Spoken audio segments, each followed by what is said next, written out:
नमस्कार विद्यार्थी मित्रांनो, आपण आता या व्हिडिओमध्ये पुढचा पॉईंट पाहणार आहोत. External structure of heart. External म्हणजे बाहेरून हार्टचं जे दिसणारं स्ट्रक्चर आहे ते पाहायचं आहे फक्त. External structure of heart. मग त्यामध्ये first point, the human heart is 4 chambered. हे तुम्हाला ऑलरेडी माहीतच आहे. आपलं जे हार्ट आहे ते किती कप्प्यांना बनलेलं असतं? 4 चेंबर्ड.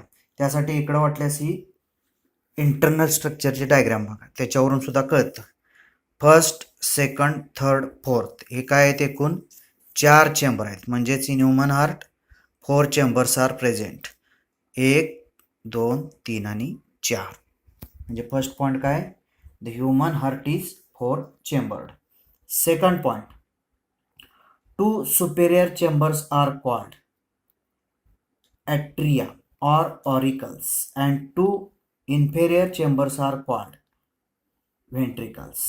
मग त्यामध्ये 2 सुपेरियर वरच्या बाजूचे जे असतात त्यांना काय म्हणतात? तर त्यांना म्हणतात, ह्या डायग्राममध्येच क्लिअरमध्ये बघूया.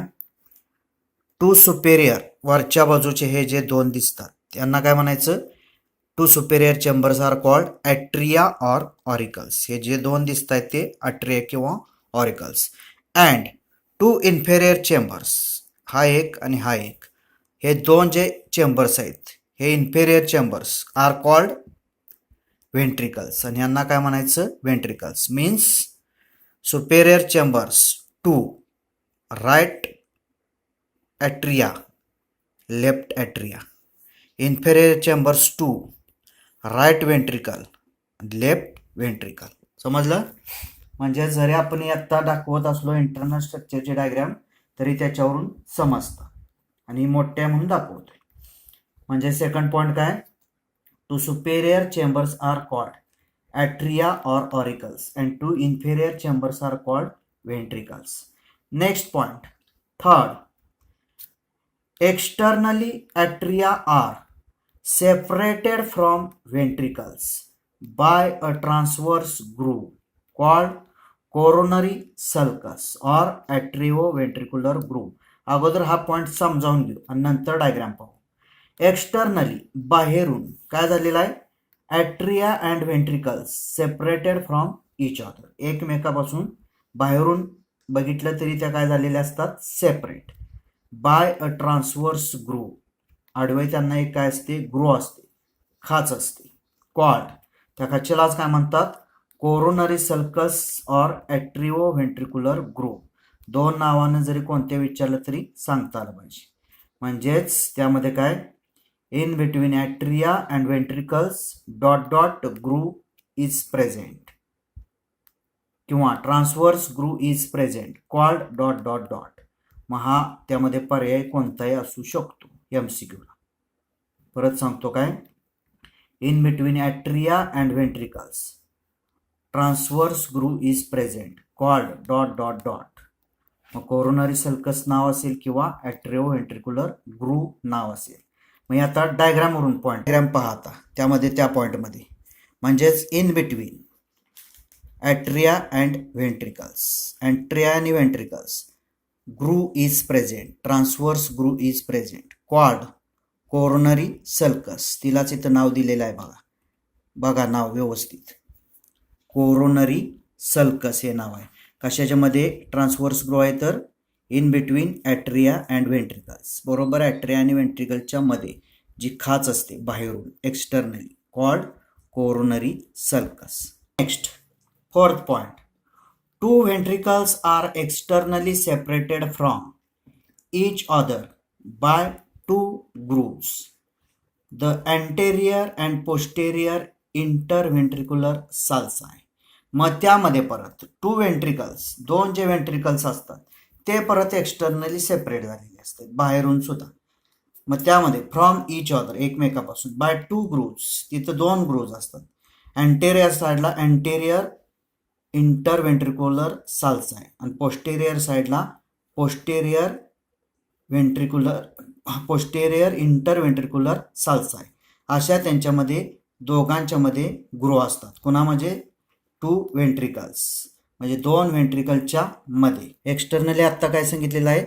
externally two ventricles are separated from each other. In between two ventricles groove present called sulci. इथं बरोबर दोघांच्या मध्ये हे राईट वेंट्रिकल आहे, हे पलीकडचं लेफ्ट वेंट्रिकल आहे. राईट आणि लेफ्ट वेंट्रिकलच्या बरोबर मध्यावर एक काय असतं, ट्रान्सवर्स ग्रो असते, तिलाच काय म्हणतात, साल्साय. आणि ती दोन्ही बाजूला दिसते, अँटेरियर साईडला सुद्धा आणि पोस्टेरियर सरफेसला, आणि त्यांची नावं त्या पद्धतीने आहेत, अँटेरियर साल्साय, पोस्टेरियर साल्साय. ह्या पॉईंट म्हणजेच या पॉईंटमध्ये फोर्थमध्ये काय सांगितलेलं आहे, two ventricles are externally separated. परत ते दोन वेंट्रिकल्स सेपरेट झालेले आहेत एक्सटर्नली, बाह्य बाजूने, फ्रॉम इच अदर, एकमेकापासून, बाय टू ग्रूव्स. मग two grooves present, the anterior and posterior grooves. Anterior interventricular sulci present at anterior surface and posterior interventricular sulci present at posterior surface. Next point, number 5th, coronary arteries and coronary veins runs through these sulci. मग आत्ता जे सांगितलेले sulci आहे, anterior sulci आणि posterior sulci, यांच्यामधून काय run होत असतात, coronary आर्टेरीज आणि कोरोनरी व्हेन्स. म्हणजे fifth point, coronary arteries and coronary veins runs through these sulci. आणि नेक्स्ट पॉइंट आता, pulmonary trunk arising from right ventricle and aorta from left ventricle and these are present on anterior surface of heart.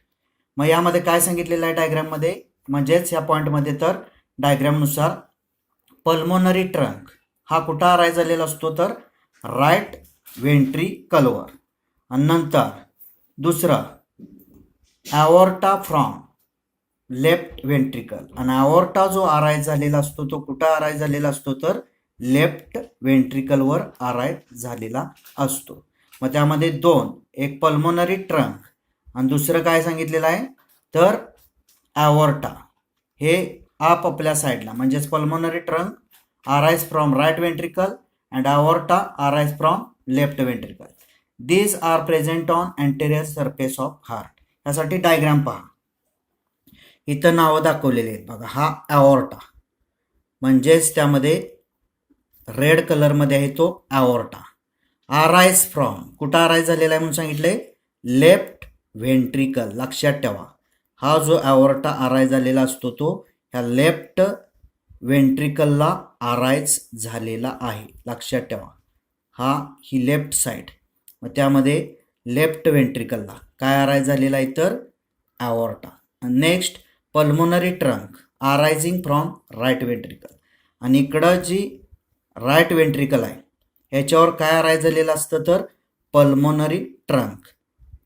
हे जे दिसतंय ते pulmonary trunk कशावर arise झालेलं आहे, तर राईट व्हेंट्रिकलवर. हे डायग्रामवरून, म्हणजे 6 point, pulmonary trunk arising from right ventricle and aorta from left ventricle and these are present on anterior surface of heart. समजलं.